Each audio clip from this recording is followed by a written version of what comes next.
warahmatullahi wabarakatuh.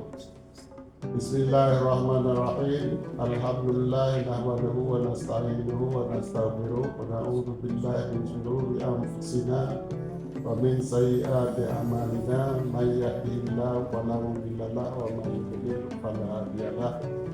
Wassalatu wassalamu ala Rasulillah, amma ba'du.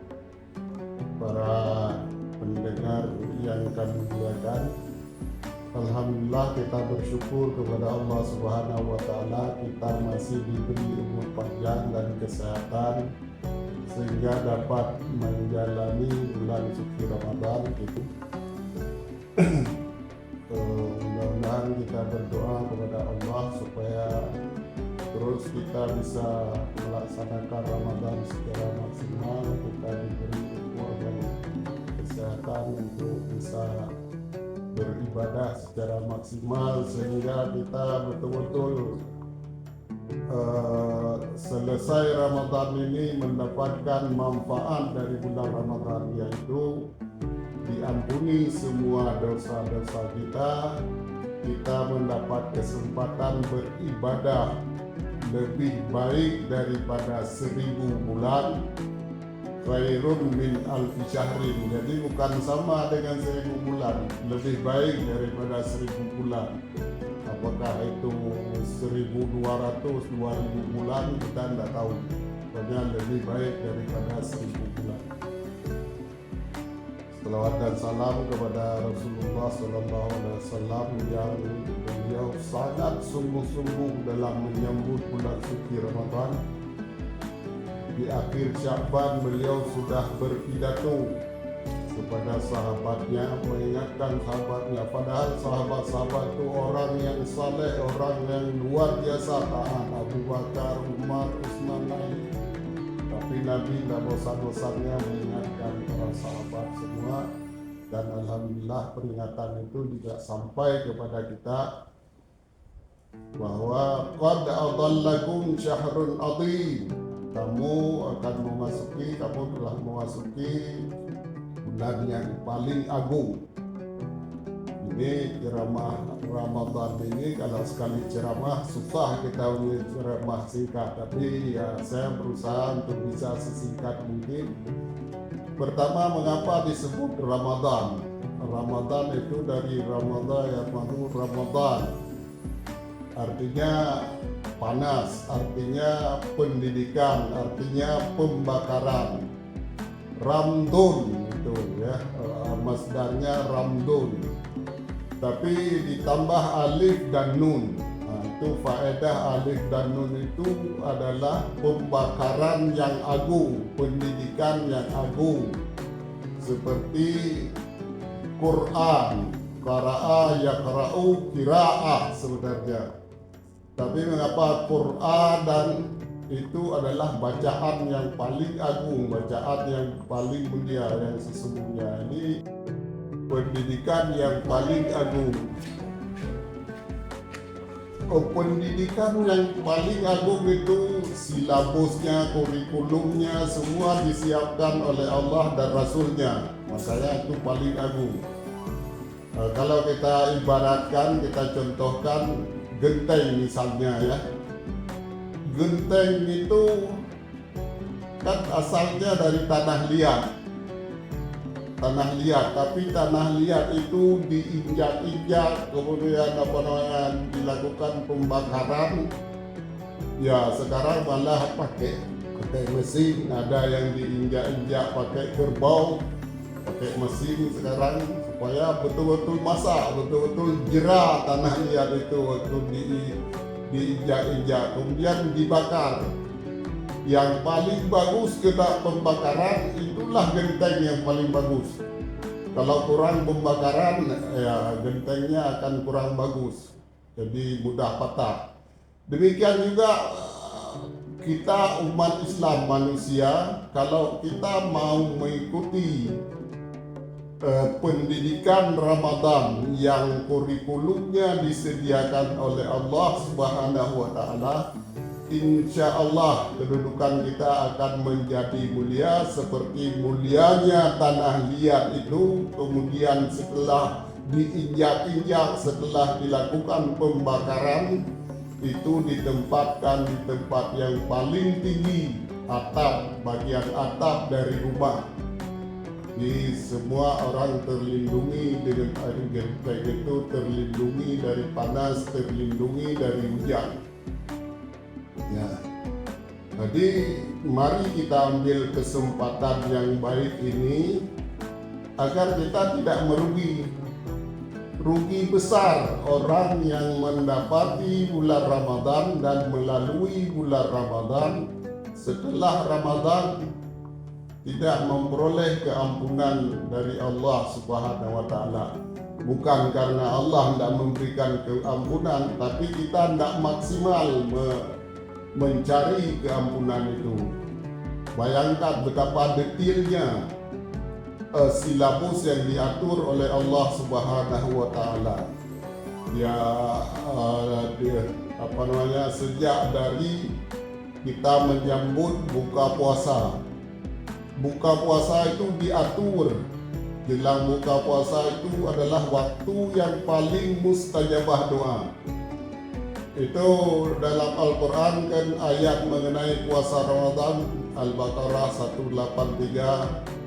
Ya ayyuhalladzina amanu kutiba alaikumus syiyam, selanjutnya ayyaman ma'dudat faman kana minkum maridan. Selanjutnya diinstruksi, saya katakan instruksi disela dengan satu ayat.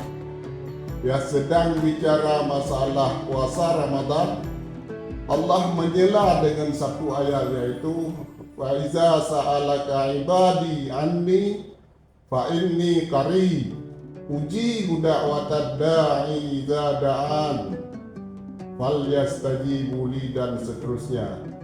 Apabila hambaku bertanya tentang aku, kata Allah, maka katakan bahwa aku itu sangat dekat dalam arti sangat ingin untuk mengabulkan doa para hamba itu semua. Tapi syaratnya falyastajibu li, hendaklah dia memperkenankan seruanku, melaksanakan perintah-perintahku, meninggalkan semua larangan-laranganku.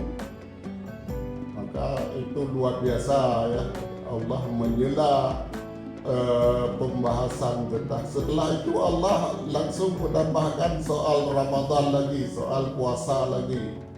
Ini karena ada sesuatu yang paling penting, bahwa dalam bulan Ramadan itu perbanyaklah doa. Nah, di antara doa diajarkan oleh Nabi kita untuk meminta surga, meminta keridhaan Allah. Itu yang terhimpun dalam satu doa, Allahumma inni as'aluka ridhaka wal jannata.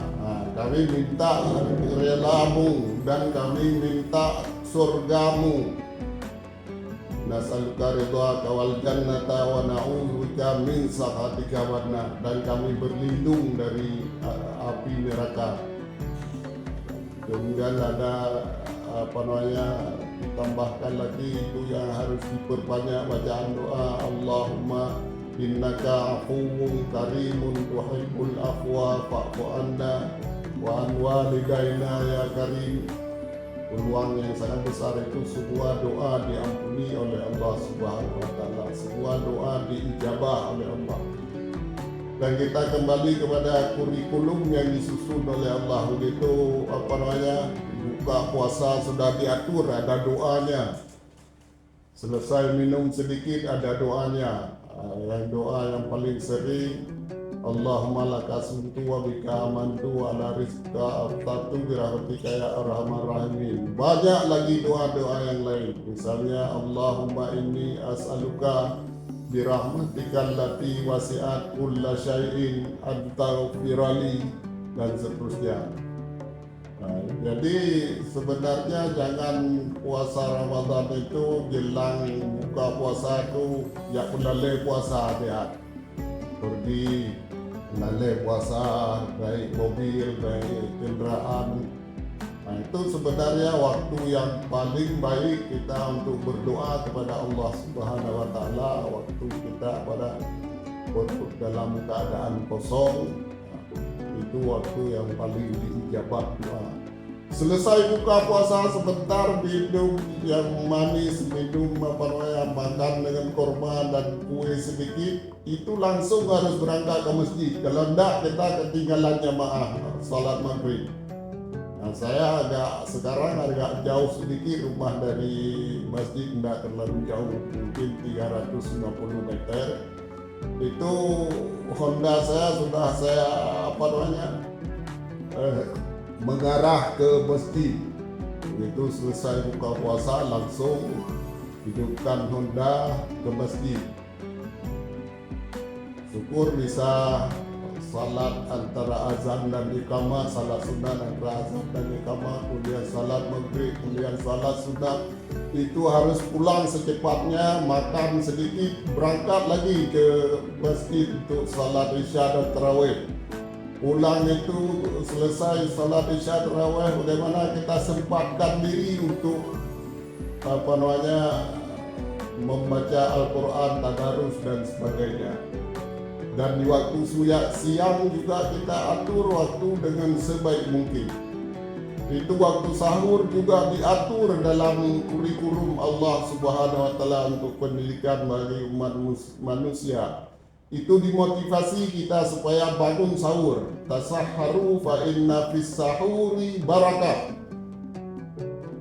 Bersahurlah kamu, karena dalam sahur itu ada keberkatan, banyak berkah di dalam sahur yang diberikan Allah Subhanahu wa Ta'ala. Antara lain Allah memuji penduduk surga, wa bil ashari hum yastaghfirun. Waktu sahur menyempatkan diri untuk beristighfar. Waktu sahur menyempatkan diri salat tahajud beberapa rakaat. Semakin enak kita makan sahur.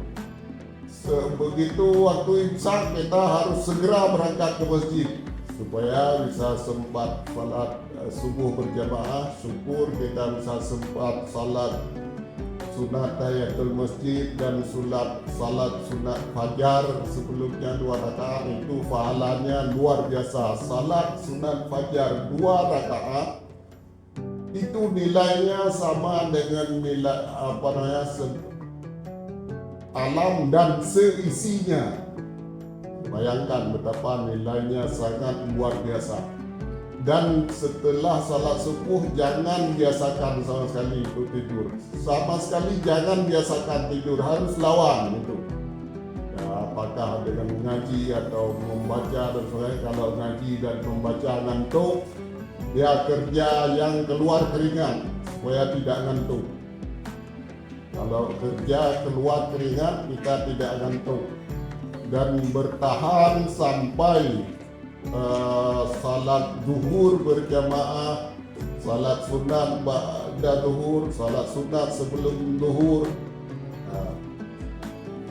Kemudian selesai itu kita tidur pun itu untuk, karena ya apalagi sekarang ini sangat panas ya, untuk mengurangi kelelahan, sudah capek, dan itu harus kita gunakan untuk investasi. Tidur siang itu untuk investasi. Apa investasinya? Dengan tidur siang sebentar, istilah dalam agama qailula. Tidur sebentar itu semakin segar kita di waktu malam untuk beribadah, salat tarawih, untuk tadarus dan sebagainya. Jadi luar biasa, manfaatkanlah kesempatan ini untuk betul-betul kita bisa mendapat ridha dari Allah Subhanahu wa Ta'ala, dan kita betul-betul keluar di waktu Idul Fitri itu kembali kepada fitrah, karena sudah diampuni semua dosa-dosa kita. Mudah-mudahan ada manfaatnya, dan masih banyak sisa Ramadan ini, baru 10 awal yang kita lalui dan masih belum habis. Itu marilah kita tetap semangat untuk melaksanakan bulan Ramadan dengan qiyam Ramadan Semoga betul-betul kita bermohon kepada Allah SWT, kita mendapat keampunan dari Allah SWT ketika kita selesai Ramadan, dan kita mendapatkan malam yang lebih baik dari 1000 bulan, yaitu mendapatkan Lailatul Qadar, artinya dapat beribadah dengan maksimal di malam Lailatul Qadar itu sendiri. Amin ya rabbal alamin. Semoga ada manfaatnya. Billahi taufiq wal hidayah. Assalamualaikum warahmatullahi wabarakatuh.